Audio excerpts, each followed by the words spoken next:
Hello everyone, and thanks for watching another episode of Trail Chaser. In this episode I'll be talking about all the modifications that we've made to our Honda CRF 300 Rally and how it's improved the bike, and one of the most important, the ECU, and the difference that it's made to the performance of the bike and how it's improved it.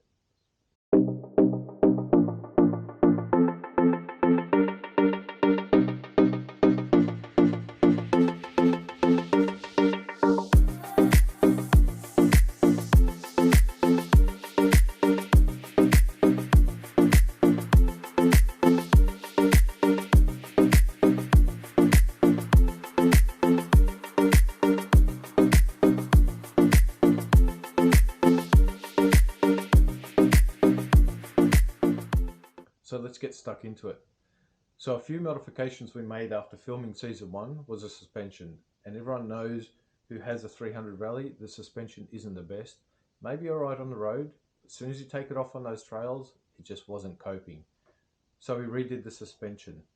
The bike was handling great, but down low it just wasn't there, which made it very hard to ride those short single tracks. So what we've done is we looked on forums and seen what people were doing, the modifications to increase the horsepower on the bike, especially down low. And we found that airflow was one of the main topics of conversation, increasing the airflow into the bike.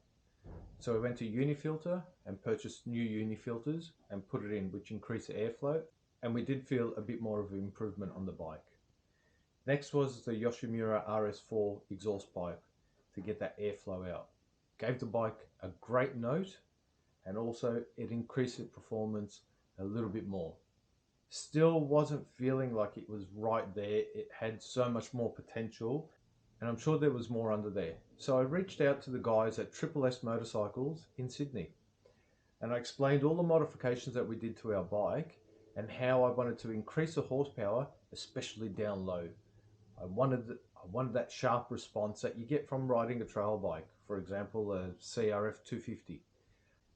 So after speaking to the guys at S, they recommended I go with the upgraded ECU. Now they've mapped this ECU to match the modifications I've done to the bike, and it's a stage 2 ECU. Fairly simple to install. Underneath the left hand front guard you'll find the Honda ECU that looks identical to this. It's a matter of squeezing the tabs, popping it out, popping the new one in, and then you circle the key 3 times, which clears the old codes and it picks up the new codes, the new mapping on the ECU. Also, this is a stock standard air filter cover that comes on the side of the bike. So you unscrew the screws and it gives you access into the air filter. The guys at S also send you an air filter like this. So what they've done is they've installed this gauze in the side, which increases the airflow into the bike. Now combine that with the new ECU, and I have to say, it's been perfect.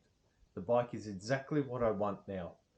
Now I'm not going to show you riding before and after on trails, because you can't really see the performance difference of the ECUs in the bike by just riding trails.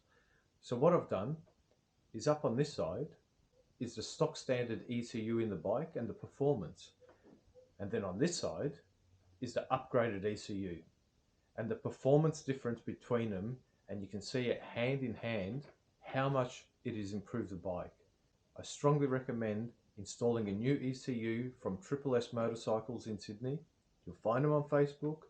Their customer service is perfect. They will help you out. So let's get stuck into these videos and you can see the difference. And if you've enjoyed this episode, please give me a thumbs up and don't forget to subscribe. And if you have any questions, please feel free to contact me or the guys at S Motorcycles. I'm sure they'll be happy to help. Thanks for watching.